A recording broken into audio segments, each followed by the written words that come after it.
දැන් උදේ 7යි. අද පුතා ඉස්කෝලේ ගියේ නැහැ. අද එළියත් හොඳටම වැටිලා. ඒ වුණාට සීතලයි. හරියට නිකන් දෙසැම්බර් මාසෙට එන කුණාටු සීතල වගේ. සීතල මැද්දෙන් මගේ වතුර කේතලේ නටන සද්දේ මට ආලින්දයට ඇහෙනකොට මං ආසම විදිහට උණු උණු තේ කෝප්පයක් රස බලනකන් පහසුවක් නෑ වගේ හැඟීමක් මට දැනෙනවා. අර කතාවටත් කියනවනේ උදෙන්ම තමන් ආසම විදිහට ආසම දෙයක් රස බලන එක තුළ දවසේ අපි කරන වැඩ කටයුතු සතුටින් කරන්න පුළුවන් කියලා ඉතින්.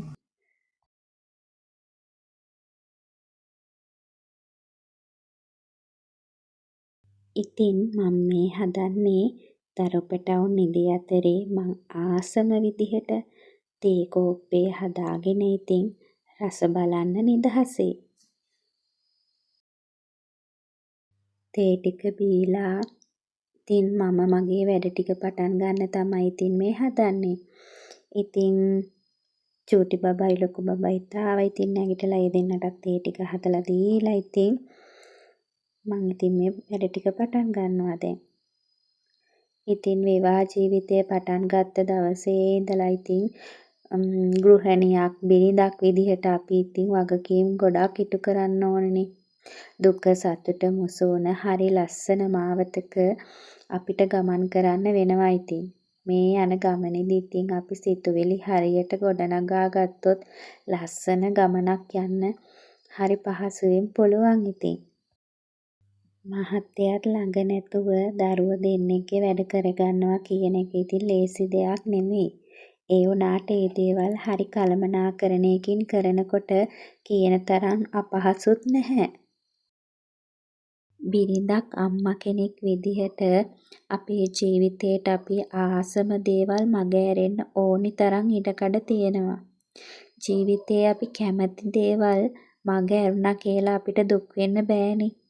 පුංචි පුංචි දේවල් ළඟ සතුට හොයන්න පුරුදු වුණාම හිත සතුටින් ඉන්න අපිට පුළුවන්.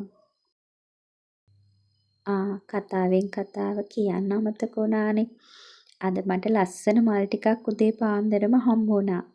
ඉතින් මං ඒ අක්කට හදවතින්ම ස්තුති කරලා ඉතින් මල් ටික හරි සතුටින් බාරගත්තා. ඉතින් ওই මල් ටික දැක්කහම පුදුම සතුටක් ඉතින් මට උදේ පාන්දර හිතට ආවේ. කොටින්ම කියනවා නම් ඉතින් මහත්තයා කෝල් එකකුත් අරගෙන මට ඇහුනේ නෑ මේ මල් ටික අතට හම්බුණාට පස්සේ ඒ සතුටට. මේ ඉන්නේ ඉතින් මගේ පූස් පැටියා. එක ඩිංගක්. එයාට නිකන් ඉන්න බෑ. පුදුම දහංගලයක් තමයි ඉතින් තියෙන්නේ. ඉතින් ඔන්න මං ඒ අතරේ ටක් ගාලා ඉදලත් අරගෙන ඉතින් සුපුරුදු විදිහටම මිදුලතු ගන්න ඉතින් පටන් ගත්තා. ඉතින් චූටි බබාත් ළඟ ඉන්න හින්දා බය නැතුව ඉතින් වැඩේට බැස්සා. ඉතින් ඔය විදිහට මිදුල අතු ගන්න අතරතුර ඉතින් ලොකු පුතා එයාගේ රෙදි ටික සෝදන්න ඉතින් පටන් ගත්තා. ඉතින් මේ තියෙන අපේ කුස්සිය පැත්ත මේ දවස්වල මුකුත් හිටවලා නැහැ. වැස්සක් එනකන් ආසාවෙන් බලාගෙන ඉන්නවා එළවලු ටිකක් හිටවන්න. ඉතින් ඊට පස්සේ චූටි බබයි මායි ලොකු බබයි අපි තුන්දෙනාම සෝදගත්තා. සෝදගෙන ඉතින් ඊට පස්සේ කල්පනාව කව්පි ටිකක් තැම්බෙන්න තිබ්බා ඉතින්. කව්පි ටිකට පොල් ටිකක් දාලා ප්ලේන් ටිකක් හදලා රස බලන්න තමයි ඉතින් හිතාගෙන ඉන්නේ. ඉතින් ඒ අතරේ මේ මාත් කොණ්ඩේ එහෙම පීරගෙන ටිකක් පිළිවෙලක් වුණා ඉතින්. ක්‍රීම් ටිකක් එහෙම ගාගෙන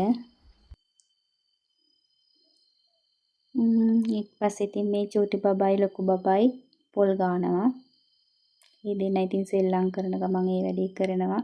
ඊට පස්සේ ඉතින් අපි කව්පි තම්බලා පොල් දාලා ඉතින් මේ විදිහට ඉතින් රස බැලුවා ප්ලේන් ටිකක් එක්ක. දැන් චූටි බබාට නිදිමතයි කිව්වා. ඊට පස්සේ ඉතින් මං යන්නේ බබාව නිදි කරන්න.